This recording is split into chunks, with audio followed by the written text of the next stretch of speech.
السلام علیکم ورحمۃ اللہ وبرکاتہ۔ میں ہوں آپ کا میزبان محمد شاہد رحمانی۔ آج مورخہ 4 مارچ ہے۔ آپ دیکھ رہے ہیں روزانہ اردو نیوز بلیٹن دوربین۔ آئیے شروع کرتے ہیں آج کی اہم اور بڑی خبروں کے ساتھ۔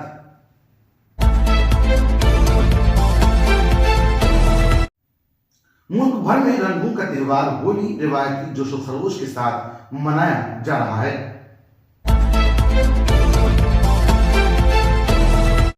کیا قتل کی حمایت ہے؟ راہل گاندھی نے نریندر مودی کو گھیر لیا۔ ایران بحران پر 2 ٹوک جواب کا مطالبہ۔ آسمان میں میزائل، زمین پر خوف، مسقط سے لوٹنے والے ہندوستانیوں کی لرزہ خیز داستان۔ سمندر کی حفاظت، اب فولادی انحصار میں روس کے ساتھ 583 کروڑ کا دفاعی معاہدہ، جدید ہیلی کاپٹر اور میزائل ہندوستانی بحری طاقت میں بڑا اضافہ کریں گے۔ اتراکھنڈ پر بجلی بم گرنے والا ہے۔ سرکاری محکموں پر 104 کروڑ کا بقایا بل۔ یو پی سی ایل کی سخت وارننگ، سپلائی بند ہونے کا خطرہ۔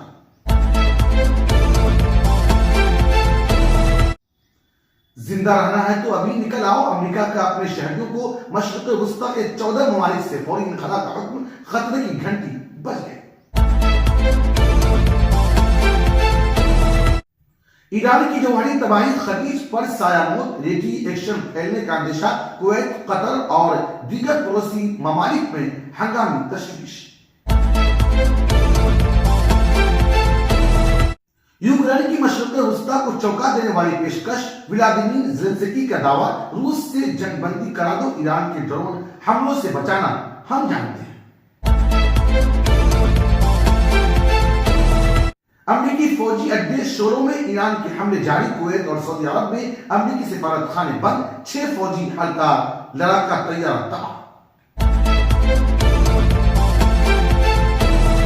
آپ ہمیں یوٹیوب پر دیکھنے کے علاوہ ہمارے تمام سوشل میڈیا پیجز پر بھی فالو کر سکتے ہیں۔ آپ فکر و نظر ٹی وی کا اردو پروگرام دوربین دیکھ لیں۔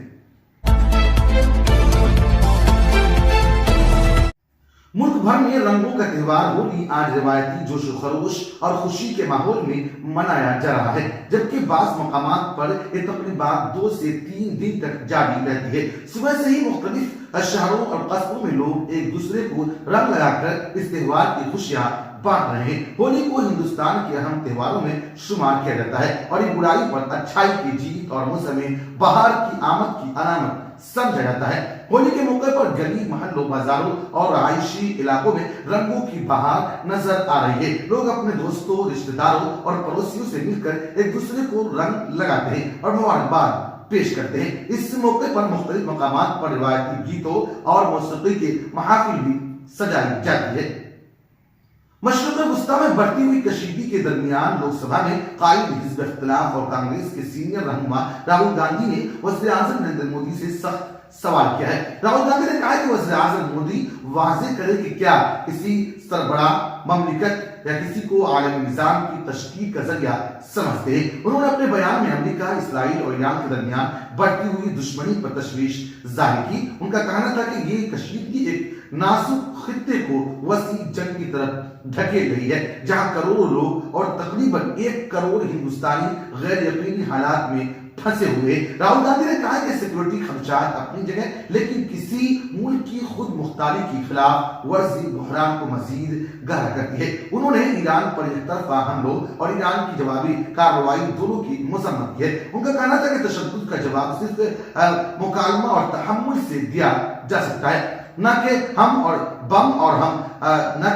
بم اور میزائل سے۔ راہل گاندھی نے اپنے پوسٹ میں لکھا، بین الاقوامی قوانین اور انسانی جانوں کی دفاع میں ہمیں صاف بات کرنی چاہیے۔ وزیر اعظم کو بولنا چاہیے، خاموشی ہندوستان کے لیے عالمی وقار کو کمزور کرتی ہے۔ قبل ازیں سونیا گاندھی نے بھی اپنے مضمون میں لکھا تھا کہ کسی خود مختار ریاست کی قیادت کو نشانہ بنانا اقوام متحدہ کے اصولوں کے خلاف ہے۔ ملکاراجن کھڑگے جو کانگریس پارٹی کے صدر ہیں، انہوں نے بھی ایران کے سپریم لیڈر کو نشانہ بنانے پر یہ कार्रवाई की मजम्मत करते हुए कहा कि ये ऐलान जंग के बगैर की गई है, कार्रवाई है और आलमी कानून की खिलाफ वर्जी है। खरगे ने कहा कि हिंदुस्तान की खारजा पॉलिसी हमेशा अमन, बकाई बहामी और अदम मुदाखलत पर मबनी रही है।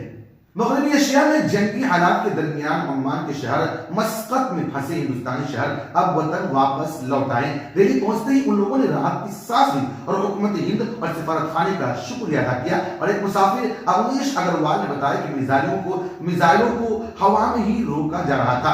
बच्चों के लिए ये मंजर बहुत खतरनाक था। हमने फौरन वापस आने का फैसला किया। उन्होंने कहा कि आर्मीज अलाइन डिफेंस सिस्टम की आवाजें इतनी तेज थी कि बच्चे डर कर रोने लगते थे। एक और मुसाफिर ने कहा कि हम खुद को महफूज महसूस नहीं कर रहे थे, इसलिए वापस आ गए। अब यहाँ सुकून महसूस कर रहे हैं, अब यहाँ सुकून है। ईरान के ड्रोन और मिसाइल हमलों की वजह से कई दिन तक हवाई अड्डे बंद रहे।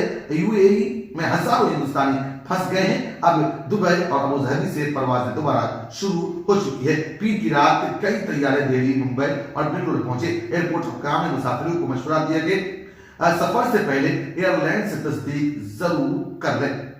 नहीं, आवाज़ें तो थी लेकिन डिफेंस सिस्टम बहुत अच्छे से काम कर रहा था, तो कोई भी मिसाइल गिरी नहीं, सब वहीं स्काई में ही एक्सटिंग्विश हो जा रही, इंटरसेप्ट हो जा रही। डर की बात नहीं, इंटरसेप्ट हुई तो ठीक।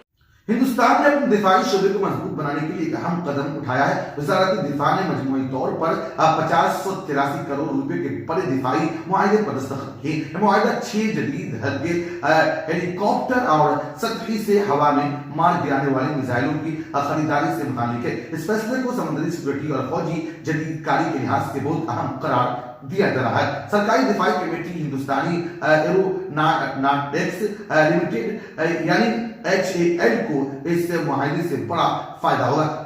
दिफा ने HAL के साथ 2901 करोड़ रुपए का मुआहदा किया। इन हेलीकॉप्टरों का कोस्टल गार्ड की समुद्री मशीनों में इस्तेमाल किया जाएगा। हेलीकॉप्टर समुद्र और साहिली इलाकों दोनों से परवाज करने की सलाहियत रखते हैं। ये माहीगीरों की हिफाजत और समुद्री निगरानी में भी मददगार साबित होंगे। दिफाई पैकेज का दूसरा हिस्सा बड़ी जहाजों की हिफाजत से मुताल्लिक है। इस मकसद के लिए हिंदुस्तान ने रूसी कंपनी के साथ मिसाइलों की खरीदारी का मुआहदा किया है। ये मिसाइल फिजाई खतरात से निपटने में मदद करेंगे और बहरी जहाजों को मजबूत दिफा फराहम करेंगे। वज़ारत दिफा के मुताबिक ये मुआहदा मुल्क की सलामती और मकामी सनद दोनों को मजबूत करेंगे। उत्तराखंड पावर कॉर्पोरेशन लिमिटेड ने सख्त मौका इख्तियार करते हुए बकाया दारों की फहरिस्त जारी की है। कॉर्पोरेशन ने ये फहरिस्त अपनी सरकारी वेबसाइट पर शाया कर दी है। हुक्काम का कहना है कि हर माह नई फहरिस्त आवाम के सामने रखी जाए ताकि शफाफियत बरकरार रहे। सबसे ज्यादा बकाया वाटर बोर्ड और महकमा आबपाशी पर है। अल्मोड़ा जिला में एक ही खाते में 10 करोड़ रुपए से ज्यादा बकाया है। टेली, हरिद्वार और अरोटकी में भी करोड़ रुपए की रकम वाजिब अदा है। देहरादून और नैनीताल में कई महकमों पर लाखों रुपए का बिल बाकी है। UPCL ने खबरदार किया कि अदायगी न होने पर बिजली सप्लाई मुतासिर हो सकती है। कॉर्पोरेशन के मुताबिक बकाया जात की वजह से माली दबाव बढ़ रहा है। इससे बिजली के निजाम की देखभाल और मुरम्मत के काम मुतासिर हो सकते हैं। हुक्काम के मुतालिका महकमों को जल्द अज जल्द रकम अदा करने की हिदायत दी गई है। अगली जायजा रिपोर्ट अप्रैल के पहले हफ्ते में जारी की जाएगी। मगरबी एशिया में जारी जंगी हालात के दरमियान जबड़ी ताबकारी के खतरात तशवीश बहुत ज्यादा बढ़ गए हैं। इंटरनेशनल इकोनॉमिक एनर्जी एजेंसी ने इस बारे में खबरदार किया है। एजेंसी के मुताबिक अगर हमला जारी रहे तो न्यूक्लियर सिक्योरिटी मुतासिर हो सकती है। अगर उस शहर प्लान से ताबकारी खारिज हुई तो कई ममालिक मुतासिर हो सकते हैं। कुवैत, कतर और बहरीन को सबसे ज्यादा खतरा हो सकता है। मुत्तहिदा अरब अमारात का ज्यादातर पानी समुद्र से हासिल किया जाता है। अगर समुद्री पानी आलूदा हुआ तो पानी के पीने की कमी भी हो सकती है। सऊदी अरब और ओमान भी इस खतरे की जद में आ सकते हैं। ताबकारी हवा के जरिए दूसरे ममालिक तक पहुंच सकती है।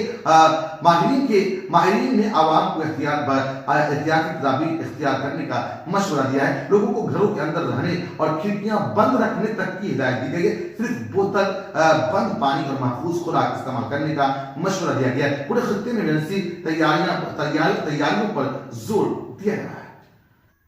उन्होंने कहा कि अगर रूस से एक माह की जंग बंदी करा दी जाए तो यूक्रेन मदद करेगा। ज़ेलेंस्की ने कहा कि यूक्रेन के पास ड्रोन रोकने का वसीह तजर्बा है। उन्होंने बताया कि अब तक यूक्रेन पर 57,000 ड्रोन हमले हो चुके हैं, उनमें से ज्यादातर को फिजाई में मार गिराया गया। जेलेंस्की ने कहा है कि उनके माहिर फौजी मशरिक़ वस्ता भेजे जा सकते हैं।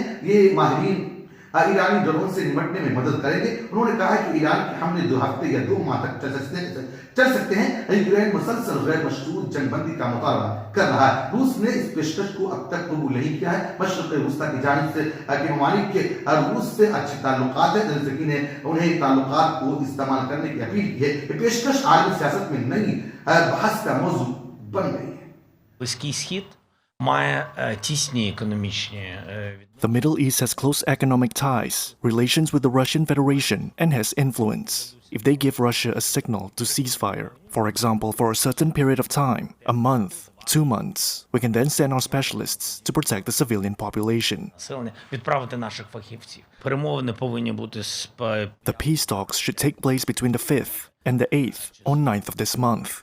In principle, we plan to hold the negotiations in Abu Dhabi. Дабі. Це була пропозиція американської сторони. Якщо через події This was a proposal from the American side. If, due to events in the Gulf, in the war, events will shift the date or shift the city, then we are ready for another city, another country. We are prepared to meet in Switzerland, and we are also prepared to meet in Turkey, as I mentioned today. Turkey and Switzerland were both possible venues, as were the Emirates. Туреччина і Швейцарія були тими майданчиками, так само, як і Емірати.